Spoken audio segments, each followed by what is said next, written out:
Ford's Victoria LTD would be a staple of their lineup for what seemed like forever. The Victoria name first appeared late in 1930 as a special version of the Model A Tudor sedan, most notable for its longer doors and folding front seats to allow for easier rear access. Like other Model A's, it used a 104-inch wheelbase, was powered by a 201 cubic inch inline 4 with 40 horsepower, and weighed less than 2,300 pounds. At $625, it was nearly $200 more than a base Roadster, and sold less than $6,500 for the year, which was a fraction of Ford's overall production. Even though Ford sales would plummet for 1931, a lower $580 price and a full year of production raised Victoria's sales to well over $35,000, compared to over $170,000 for the regular Tudor sedan, which was less than half the previous year.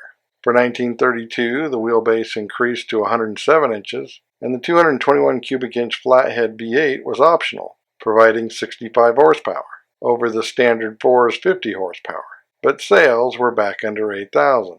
1933 saw it stretch to a 112-inch wheelbase, and the V8 gained 10 horsepower, getting another 15 horsepower for 1934. The 6 was dropped for 1935, and it would be the last year of the Victoria. That is, until 1951, when it returned as a hardtop coupe version of the Custom Deluxe. As such, it was 197 inches long on a 114-inch wheelbase and 3,200 pounds. The flathead V8 was up to 3.9 liters and 239 cubic inches for 100 horsepower. Priced just over $1,900, more than $110,000 sold for the year. With the restyle of 1952 came new model names, but the Victoria remained, now as a hardtop coupe version of the high-end Crest line, up to 198 inches on a 115-inch wheelbase and 3,300 pounds with 110 horsepower. With the minor updates of 1954, a second hardtop model was offered, with a clear roof, called the Skyliner.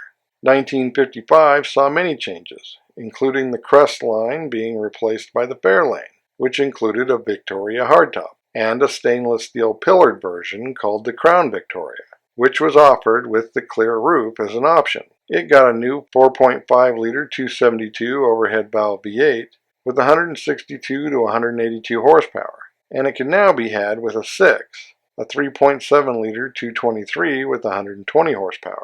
For 1956, there was a lower-priced custom line Victoria and a new 4-door hardtop version, and the transparent roof version of the Crown Victoria became the Crown Victoria Skyliner. The 6 was up to 137 horsepower, and the V8 got bigger, as a 4.7-liter 292 or 5.2-liter 312 for 200 to 225 horsepower.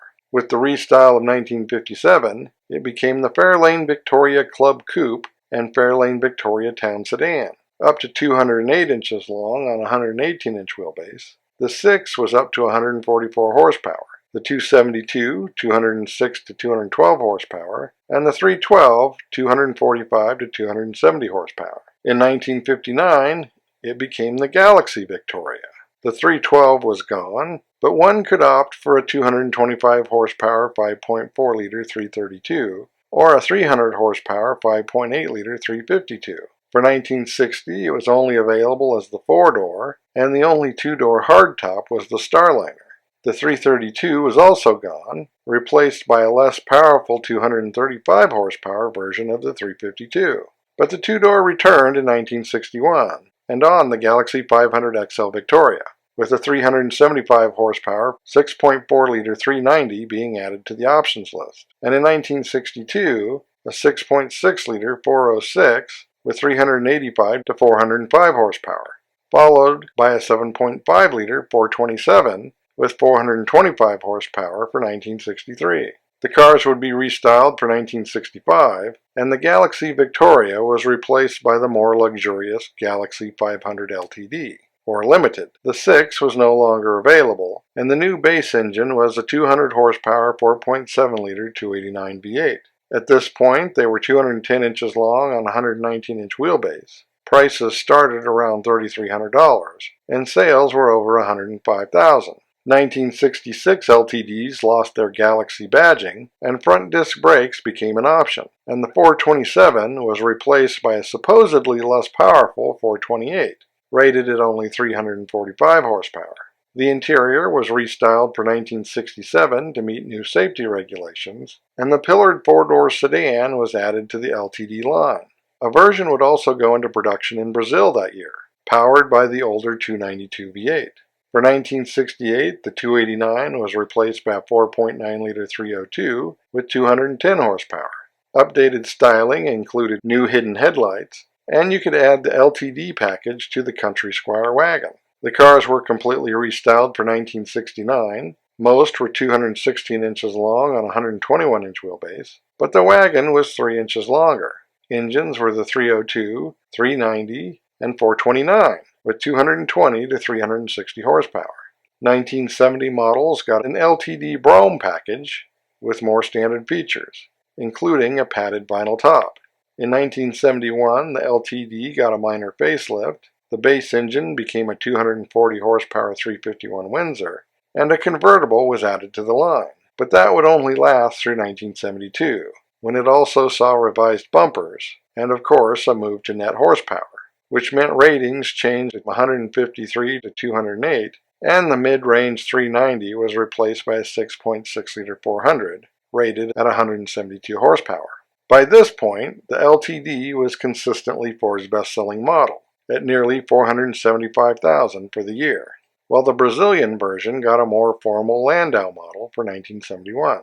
In the U.S., there was another facelift for 1973 due to the new bumper regulations, and it was at this time the LTD would take a different direction in Australia, becoming an upscale version of the smaller Fairlane, with styling that resembled the outgoing model. It was only 204 inches long, or 15 inches shorter than the American version, on a similar 121-inch wheelbase, the only engine being a 351 Cleveland, with about 15 more horsepower than the base 351 Windsor offered in the U.S., although LTD no longer stood for limited, but Lincoln-type design. In the U.S., the LTD wagon no longer required Country Squire trim for 1974, and the 7.5-liter 460 replaced the 429 with 220 net horsepower.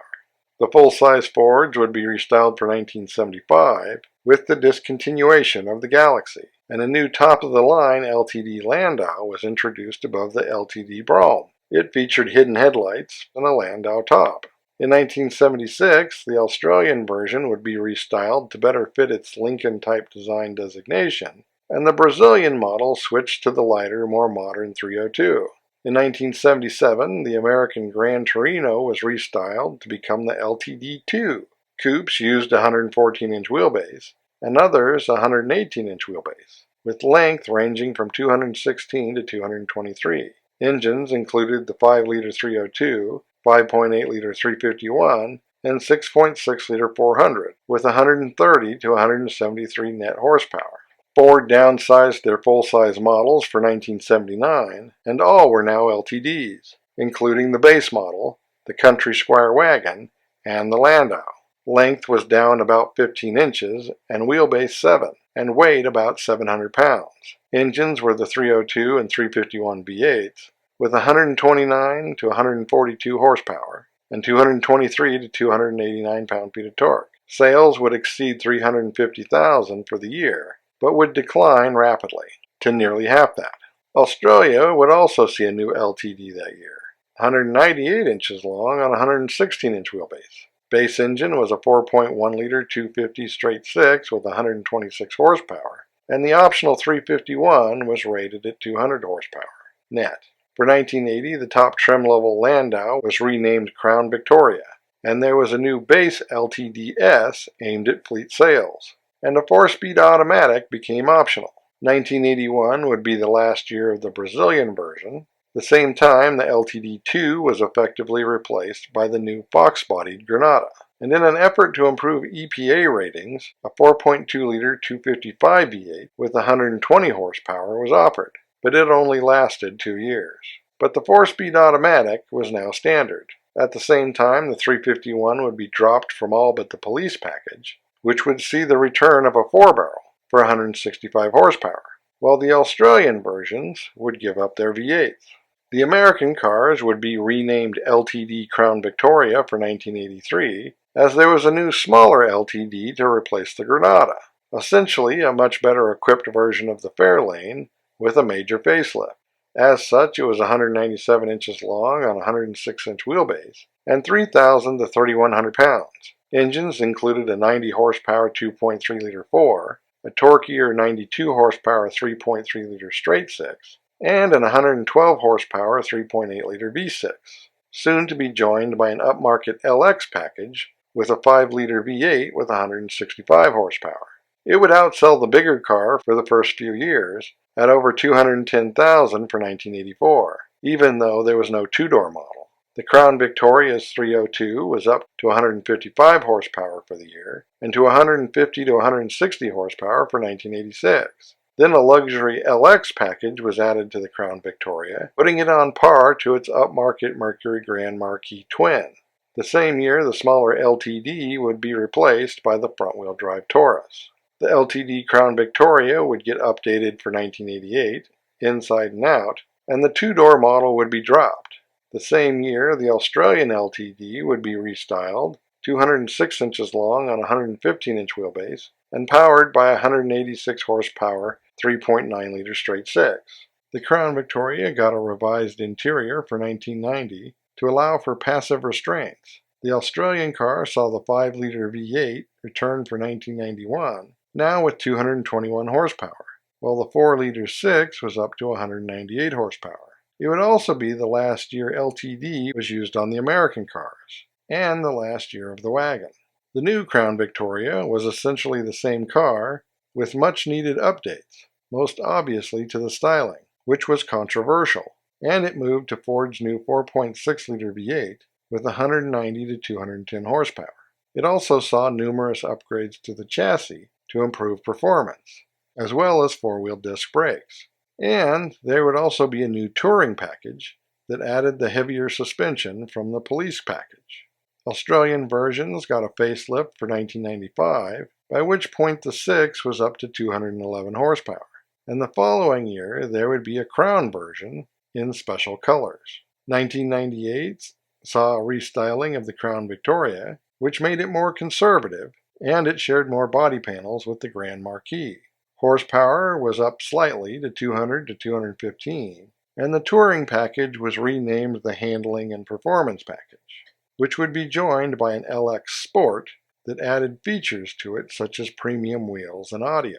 The following year, the Australian LTD was restyled, about 3 inches shorter, and horsepower was up to 225 to 235. And in 2003, it got a number of upgrades, including an available, bigger 5.4-liter, raising horsepower to 295. The same year, the American Crown Victoria got a reinforced frame and a power bump to 224 horsepower, or 250 for the police package. But content was removed to reduce cost as the focus was starting to move more towards fleet sales. The Australian car, on the other hand, gained features for 2005, but by this point sales were down into triple digits, and the LTD would be discontinued after 2007. The American car wasn't doing much better by this point, with retail sales around 3,000, accounting for about 5% of the total. So for 2009, the only retail package was the LX, but it still managed to carry on through 2011. Effectively leaving the revived Taurus introduced the year before as the Big Ford. So as always, thanks for watching. Don't forget to comment below and like and subscribe.